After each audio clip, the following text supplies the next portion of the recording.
element. So what are the content we are displaying with the help of these tags H1 paragraph? Okay, those contents are displayed in the form of blocks. Blocks means one rectangular box it will be creating, right? One rectangular box it is creating. In that rectangular box, these content, these data are displayed. One thing. This is the first property, right? And it's having its own line. Own line means, see here after H1, did I give any break symbol? No, right? BR symbol or anything space related tag did I use here? No. Right. Automatically, it the default the browser will give us space. Okay, by default browser will give the space here. It's the same way for P paragraph also. Okay, at last we no need of giving any break symbol. Automatically the browser will give the what break, one line space it will give, and the content or data will start displaying in the browser from left to right. Nothing but from left to right till here, till the edge of this browser, till the edge of this browser boundary, right? So the content will display. Okay, till here. After reaching here, if the content is there, still some content need to be displayed, then it will move to the next line. Then it will move to next line. This is some of the properties you're going to is there in the block level. And to check that one, what I will do is I will use the CSS.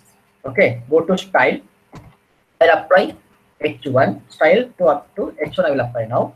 Okay, background color. Background color should be like a red. I will do. Okay, close this.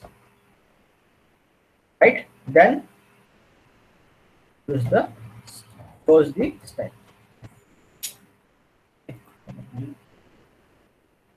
One attribute I have given, so now I'm giving the semicolon.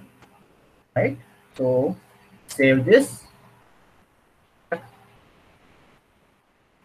What I said, all the contents are in a block level.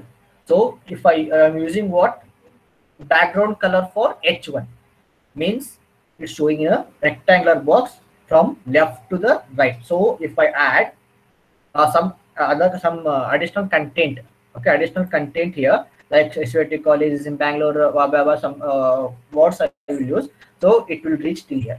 Okay, once it reach here, if any other content is there to display, then it will move to next line.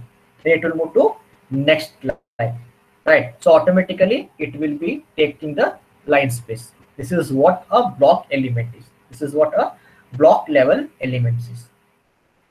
Okay, and the same way if you apply for paragraph, so it will apply for P. So I'll just remove this P, H1 to P here. Okay, save. Then you can see, correct? So automatically the browser is setting the width here, width and height, right? So according to the content, it is calculating the width and height, and it is displaying the block. This is what the block element is, right? This is what block element is. Okay, I'll stop recording.